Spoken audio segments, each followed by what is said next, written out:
and welcome to Skill Tree, where we learn how to do just about everything.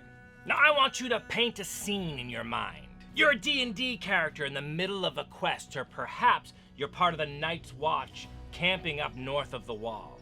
Picture that scene. Your tent flap is open, you're getting ready to kind of go in for the night. What does that look like to you? Plush furs around and there's candlelight kind of flickering in the distance. It's that kind of warm but rugged vibe, right? Well, recently I had a chance to take my tent that I made in this episode here camping. And I did not have that vibe going on. Not at all.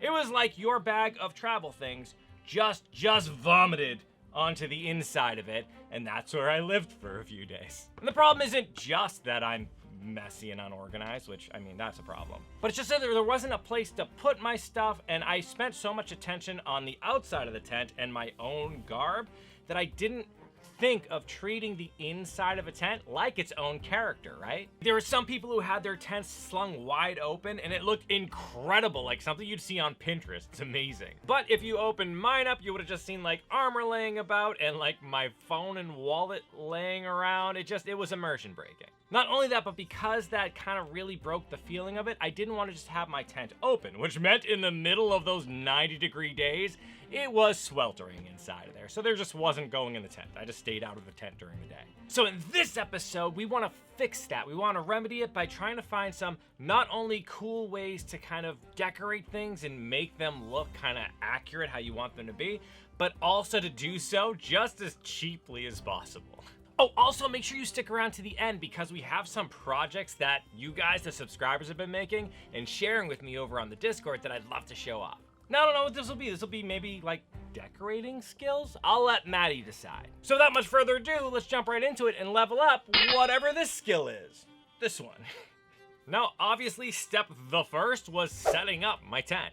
And I know a lot of you had commented on the video saying that I should have had a ground cover, but I just didn't want to use that same heavy kind of green tarp because one, the project was already getting expensive and those tarps are more expensive. And two, these regular just green tarps that you can buy at any hardware store were cheap, really lightweight, packed up tight, and just easy to maneuver. Now from this base coat here is what we're gonna build off of. We found that in making kind of your setting, it was a lot like when we covered over the making kit from stuff that you find at a thrift store, which you can check out that episode right up here.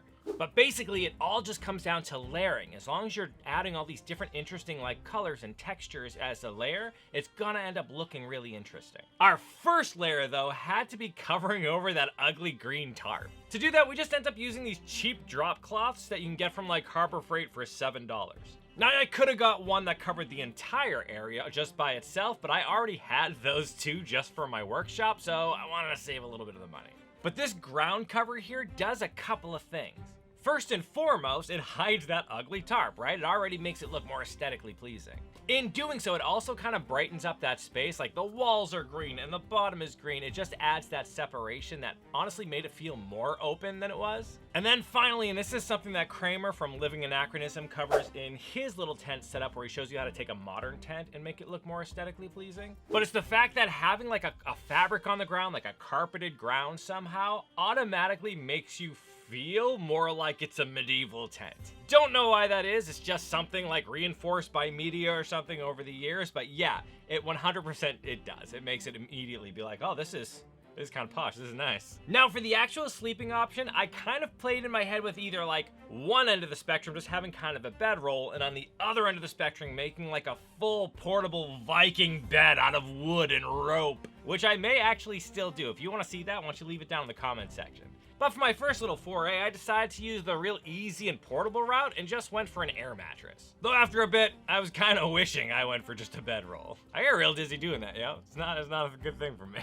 But it is a thing that I can like take on a plane with me if I need to, rather than having these big boards to go around or whatever. Anyways, with that down, Maddie went ahead and put on this nice white blanket that kind of had a woolen texture to it, and then covered that over with an actual woolen blanket that we got from an Army-Navy store for about $15.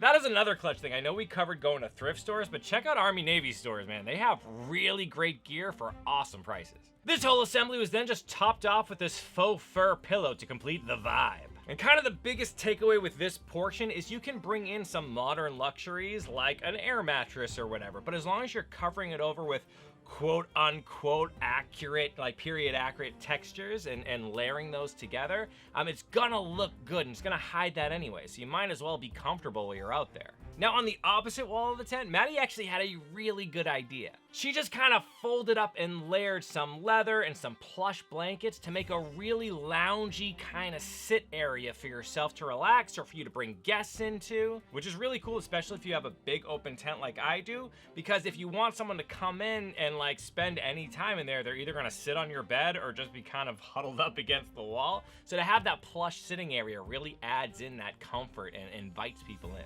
Now to kind of wrap up that whole ground cover area, we added one more of those green woolen blankets that we got from the Army Navy store. This again not only adds a layer of texture and color, but also makes it really easy to keep the bottom of the tent clean. If you track something in, you can just take that blanket out and shake it. And when you wake up in the morning and you stand on something more plush like that, it almost acts as kind of a thicker rug. It has a really nice feeling to it, anything to get you away from the cold ground. And notice with these three kind of sitting areas, like only one of them looks like a bed, but if you were having 3 people come in, that whole space is a space someone can put their bedroll, somebody else can lounge on that really plushy blanket tower that we kind of made. So there's a lot of spaces to accommodate more people without also having it look like it's just kind of an explosion of people's stuff everywhere, right? Like if we had 3 beds all next to each other, that'd be kind of rough. Though I also suppose that's where the air mattress is kind of a superior option if you're having more than one person in there, because if you wanted to, you can just deflate that tiny air mattress every night and then just store it away somewhere. Just saying, ideas, we're spitballing here. Now, as I mentioned before, one of the main problems was that just my extra stuff, the stuff I carried on me or whatever, just kind of exploded everywhere. Like even if you piled them in one corner of the tent, it was still just like a pile of stuff in the corner of your tent. To remedy that, we actually used this tiny little cabinet thing that we found during that thrift store episode for like $10. It was great because we didn't have to do anything to it. I like that it looked kind of ratty and used, like a travel-worn piece of furniture, right? And to make it just kind of match our aesthetic more, Maddie went ahead and added this nice piece of red fabric to give a pop of color. And then layered a little bit of leather, and then some fur over the top of that. Then to that, we just added things like some books we've made, odds and ends we'd find useful in the tent like cups and bowls, and then topped the whole thing off with this battery-powered candle to add a little bit more ambiance. Give us the feeling that we're somewhere where candles would be lit without, you know, lighting the tent on fire.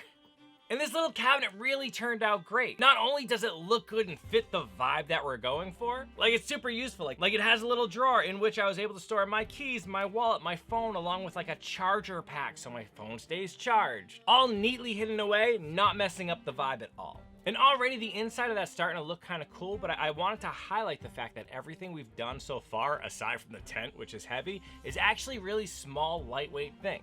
Everything on this, and this was including other stuff because there was 2 of us or whatever, fit in the back of my car. It wasn't like a big investment to make something that honestly looked really great, and we had everything we needed. Like, we even found this really cool rope basket space hanger thing that, again, it's collapsible, so it doesn't take up any space. It weighs next to nothing. But by hanging it up by the door, not only did it look nice, but it gave me a place to hide those useful things that I might need on the way out and have them up off of the floor. Now, as a final little extra something to not only take up some space, but to make that space more useful, we went ahead and added in this folding camp chair over in the corner that we got from Cabela's. Now I know what you're thinking. You spent all this time making everything look good and then you throw a camp chair in there? Have you learned nothing? We're gonna hide it with layers. All we had to do to make it more aesthetic was just cover it with a little bit of this scrap leather I had around and some faux fur.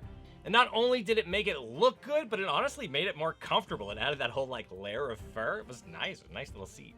Okay, so with all of our like foundational bits where they should be, we just went ahead and started adding all the stuff like a tired adventurer would kind of put down once their day of adventuring was done. Things like my little travel cup, my bag of excellent expansion that holds all of my clothes and gear, and of course we needed to make sure there was ample space for our weaponry to kind of show it off and make sure we can't get caught off guard for when marauders come. You know, camping. And then finally, to top it all off and make it like that comforting, inviting, you're in for the night kind of feel, we added this nice little spread of like finger foods and fruit that should last you the night and make the whole experience just super comforting.